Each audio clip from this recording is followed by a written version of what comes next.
شام کے 5 بجے ہیں۔ السلام علیکم، یہ ریڈیو پاکستان ہے۔ سمینہ وقار سے خبریں سنیے۔ پہلے اہم خبروں کا خلاصہ۔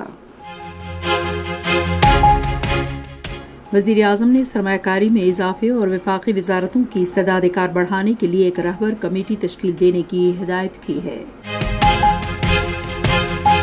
نائب وزیر اعظم کی زیر صدارت آج ایک اجلاس میں بیرون ملک پناہ لینے والے پاکستانیوں کو پاسپورٹ کے اجرا کی معطلی کا پالیسی اقدام واپس لینے کا فیصلہ کیا۔ فوج کے شعبہ تعلقات عامہ کے ڈائریکٹر جنرل نے کہا ہے کہ عزم پاکستان اور عزم استحکام مہم ملک سے دہشت گردی کے ناسور کے خاتمے کے لیے قومی مفاہمت سے وضع کی گئی ہے۔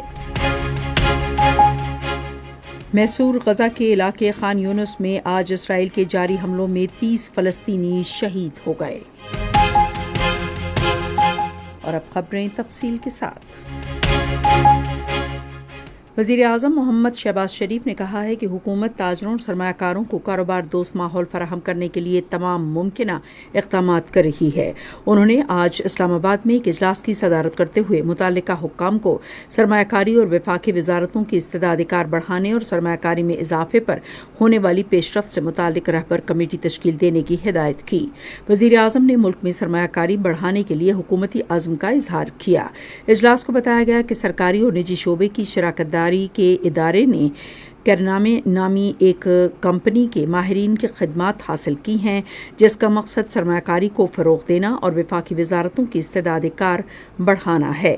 اجلاس کے دوران کیرنامے نے وزیر اعظم کو حکومت پاکستان کے ساتھ جاری مشاورتی عمل کی حکمت عملی کے بارے میں بتایا۔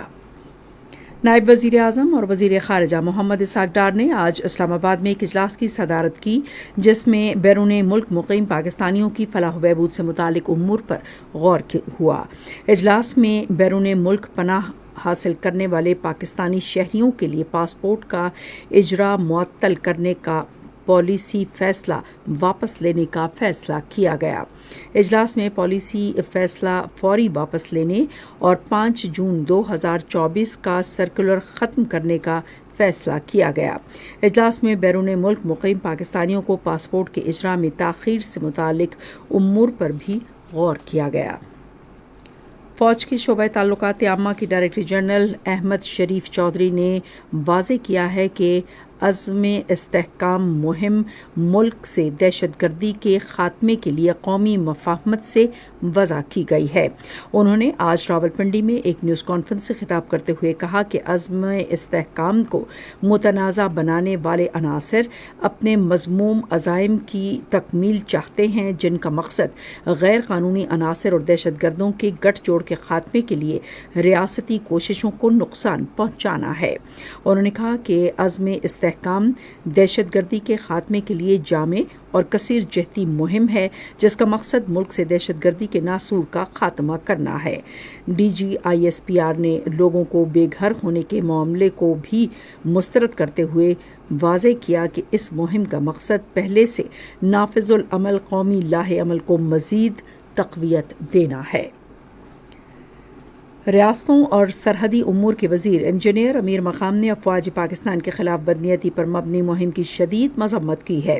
آج اسلام آباد میں ایک نیوز کانفرنس سے خطاب کرتے ہوئے انہوں نے کہا کہ ایک مخصوص سیاسی جماعت ریاستی اداروں کے خلاف مہم چلا رہی ہے، جو قابل افسوس ہے۔ انہوں نے کہا کہ تحریک انصاف ملک کو عدم استحکام کا شکار کرنے کے اس منصوبے پر عمل پیرا ہے، جس میں 9 مئی کو عمل کر کے ریاستی اداروں پر حملوں سمیت ریڈیو پاکستان کی عمارت کو نذر آتش کیا گیا اور شہداء کی یادگاروں کی بے حرمتی کی گئی۔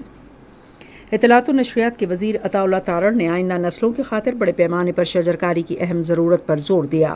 آج اسلام آباد میں مارگلا کے پہاڑوں پر وفاقی ترقیاتی ادارے کی جانب سے منعقدہ ایک تقریب میں انہوں نے کہا کہ پاکستان کا عالمی سطح پر زہریلی گیسوں کے اخراج میں صرف 2% حصہ ہے، لیکن یہ موسمیاتی تبدیلی کے بدترین اثرات کا 90% کا سامنا کر رہا ہے۔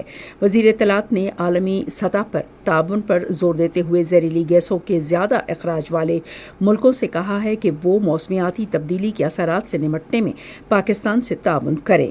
انسانیت کی بقا اور بھرپور شجرکاری کے درمیان اہم تعلق پر زور دیتے ہوئے انہوں نے ٹی وی چینلوں سے اپیل کی کہ وہ موسمیاتی تبدیلی سے نمٹنے پر بات چیت کے لیے نشریات کے اہم حصے کو مختص کریں۔ عطا اللہ تارڑ نے عوام کو شجرکاری مہم میں شرکت پر ابھارنے کے لیے سوشل میڈیا پر ایک درخت کے ساتھ سیلفی مہم کا اعلان کیا اور وزارتوں کے لیے درخت اگانے کے شیڈول اور لگائے گئے پودوں کے ساتھ سیلفی جاری کرنے کی تجویز دی۔ آج محصور غزہ میں خان یونس کے شمالی علاقوں میں انخلا کے نئے احکامات جاری ہونے کے بعد اسرائیلی فوج نے حملے کر کے 30 فلسطینیوں کو شہید کر دیا۔ گزشتہ سال 7 اکتوبر سے اب تک شہید فلسطینیوں کی کل تعداد 38,986 ہو گئی ہے۔ سری لنکا کے شہر دمبولا میں آج خواتین کے ایشیا کپ میں سری لنکا نے ملائیشیا کو 144 رن سے ہرا دیا۔ سری لنکا نے پہلے بیٹنگ کرتے ہوئے مقررہ 20 اوورز میں 4 وکٹوں کے نقصان پر 184 رن بنائے۔ جواب میں ملائیشیا کی پوری ٹیم 19.5 اوورز میں 40 رنز بنا کر آؤٹ ہو گئی۔ آج کا دوسرا میچ شام 6:30 بجے اسی مقام پر بنگلہ دیش اور تھائی لینڈ کے خواتین کرکٹ ٹیموں کے درمیان کھیلا جائے گا۔ اسی کے ساتھ خبریں ختم ہوئیں۔ مزید خبروں اور تجزیوں کے لیے آئیے ہماری ویب سائٹ پر radio.gov.pk اور فیس بک کے link radio Pakistan news official پر براہ راست ویڈیو اسٹریمنگ بھی ملاحظہ کیجیے۔